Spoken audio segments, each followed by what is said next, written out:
ሰላም ሰላም፣ ጤና ይስጥልኝ ውድና የተከበራችሁ የኔ ቻናል ቤተሰቦች እንዴት ናችሁ? ደህና ናችሁ? ያለው እኔ ደህና ነኝ፣ እግዚአብሔር ይመስገን። እናንተስ እንዴት አላችሁልኝ? በያላችሁበት የዓለም ዳርቻ ሰላማችሁ ብዝዝት ይበልኝ እያልኩኝ እንግዲህ ቀጣዩን ክፍል 7ን ይዤላችሁ መጥቻለሁ። እንደተለመደው ላይክ፣ ኮሜንት እንዲሁም ሰብስክራይብ እያደረጋችሁ ከጎን የሆናችሁ አበረታቱኝ እላለሁ። አሁን ወደ ቀጣዩ ክፍል እንሄዳለን ማለት ነው። ሳራ ልጇን እንዳቀፈች አዞራት። የአመታት ፍቅሯ አልፎም የልጇ አባት አጋጣሚ አስተዋወቀን ካላት ሴት ጋር አንሶላ ሲጋፈፍ ከማየት በላይ ምን ሞት አለ? ራሷን ለማረጋጋት እንደምንም ተቀመጠች። ይህኔ የክትባቱ መርፌ ምቾት የነሳው ሕፃን ቤቱን በለቅሶ አወከው። በዚህን ጊዜ ራሄል ደንገጥ ብላ ተነሳችና እንደ መሸማቀቅ አለችና ልብሷን ቶሎ ብላ ለበሰች። ልዑልንም በፍጥነት የአልጋውን ልብስ አለበሰችው። ሳራም ከድርጊቷ ማስመሰሏ አበሳጫትና ቀስቅሽው አለቻት ጮክ ብላ። ልዑልም የሕፃኑ ጩኸትና የሳራ ጩኸት ተደምሮ አባነነው። አይኑን እያሸ ወደ ሳራ ዞር አለና የኔ ውድ ሳላካሂድሽ አስከትቤ መጣው ብቻ እንዳትይኝ አላት። ሳራም ብሶቷ እየተባባሰና እንባዋ ቃል አላስወጣ እያላት ተመለከተችው። ደንግጦ ከተኛበት እየተነሳ ምን ሆነሻል ማር? እያለቀስሽ እኮ ነው። ቤቢ ደህና አይደለም? እስቲ ንገሪኝ፣ ምንድን ነው የተፈጠረው? አለ ግራ ተጋብቶ። ይህን የሳራ ንዴቷ ጣራ ነካ። በቃ ቢያንስ ደንገጥ በል እስኪ ልዑል፣ ባንተ ምክንያት ህልሜም እውኔም መከነች። ችግር ተዛመደኝ። ባንተ ምክንያት ሀገር ለቀኩ። አንተ ማለት ስትፈልግ ህይወቴ ውስጥ ትገባና ስትፈልግ ወጥተህ እንዳሻ ትጨፍራለህ። አሁን ግን በቃ መተወን አቁም። እውነት እልሃለሁ ልጄን ማሳደግ አይከብደኝም። ይበልጥ ግራ ገባው። ፍቅር ምን ሆነሻል? ምንም የምትይው አልገባኝም። ተረጋጊና እስቲ አውሪኝ አላት። ሳራም ህፃኑን አልጋ ላይ ወረወረችና ልዑልን በጥፊ አለችውና በቃ ሚስኪን ከምትላት ሴት ጋር የገዛ አልጋዬ ላይ ብላ ተናግራ ሳትጨርስ ራሄል አንዴ ልዑልን አንዴ ራሄልን እያየች አረ እንደምታስቢው አይደለም እውነቴን ነው ስትል አንቺ ውጭልኝ ብላ ጉሮሮዋን አነቀቻት። ልዑልም እንደምንም አስለቀቃትና ሳራ ምን ሆነሻል? እባክሽን ፍቅር ተረጋጊ፣ እስኪ ያለውን ነገር አስረጅኝ።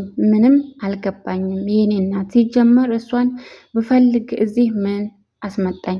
እሷ እኮ ንጹሕ እህቴ ናት አላት። ሳራም ለዛ ነዋ እኔ ስወጣ ጠብቃችሁ እርቃናችሁን ተቃቅፋችሁ ያገኘኋችሁ አለች። ልዑልም በሚስቱ አስተሳሰብ ተበሳጭቶ እኔ መቼ ነው ልብሴን ለብሼ ተኝቼ የማውቀው? ሙቀት እንደማልወድ ታውቂያለሽ። እሷ አጠገቤ መተኛቷንም አላየሁም። ቆይ እንዴት ጠረጠርሽ? አለና ወለል ላይ ራሱን ይዞ ቁጭ አለ። ልዑልም ባልፈጸመው ወንጀል መከሰሱ አናዶታል። ሳራ እናቱ ያለቻትን አስታወሰች። ልዑል መናደድ የለበትም። ስለዚህ ቶሎ ብላ ባይዋጥላትም ራሄል የጠነሰሰችው ሴራ እንዳለ ቢገባትም ልዑልን ማረጋጋትና እሺ በቃ ይቅርታ ስለምወድህ እኮ ነው ማለት ጀመረች። ከተረጋጉ በኋላ ራሄል ወጣ ብዬ ልምጣ ብላ ወጣች። ይህኔ ሳራ የኔ ውድ ራሄል ልታጣላን ትፈልጋለች። እኔ ስገባ እኮ ላይ ተለጥፋ ነው ያገኘኋት አለች ሰከን ባለ ድምፅ። ልዑልም ሳሪቲ ማንም እንደሌላት ነግሬሻለሁ። እንዴት ሰው ምንም ሳይኖረው ውጡ ከቤቴ ይባላል? ሲቀጥል ደግሞ እሷ ብትፈልግም እኔ እንዴት እንደዚህ አይነት ነገር አደርጋለሁ? ለምን ትጠራጠሪኛለሽ? ሲል ሳራን ለማግባባት ሞከረ። ሳራም ይሁን ብላ ተቀበለችና ኑሮ ቀጠለ። ልዑል ለልጃቸው ሞግዚት ቀጠረ። ከመጀመሪያው የተሻለ ቤትም ተከራዩ። አባቱንም በስልክ ከሳራ ጋር አስተዋወቃቸው። ሳራም የሕግ ትምህርቷን መማር ጀመረች። ራሄል ትንሽ ቀን ልቀመጥና አዲስ አበባ እሄዳለሁ ስትል ሳራን ሸነገለቻት። ከሀረር ጎረቤቶቿ ጋር ደስተኛ ህይወት መኖር ጀመረች። ልዑልም ሚስቱንና ልጁን በፍቅር መንከባከቡን ቀጠለ። ወራቶች ተቆጥረው የልጃቸውን ልደት ለማክበር በዛውም ቀለበት ለማድረግ ዝግጅት ጀመሩ። አንድ ቀን ታዲያ ሳራ ከትምህርት ቤት ተመልሳ ልጇን ጡት ስታጠባ የልጇ ሞግዚት አንድ የተጣጠፈ ወረቀት ሰጠቻት።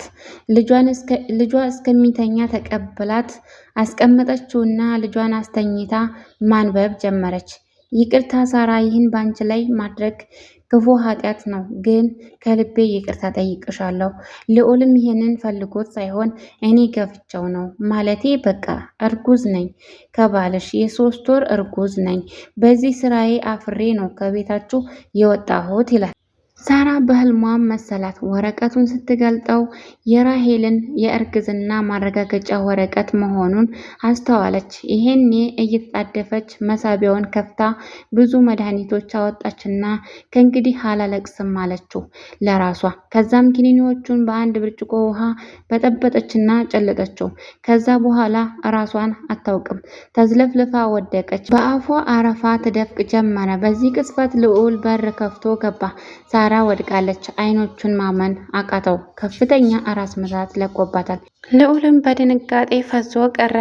እንግዲህ ክፍል 7 ይህን ይመስላል። ክፍል 8ን ይዤላችሁ እንድመጣ እንደተለመደው ላይክ፣ ኮሜንት እንዲሁም ሰብስክራይብ እያደረጋችሁ አበረታቱ። በቀጣይ ክፍል እስከምንገናኝ ቸር ሰንብቱ።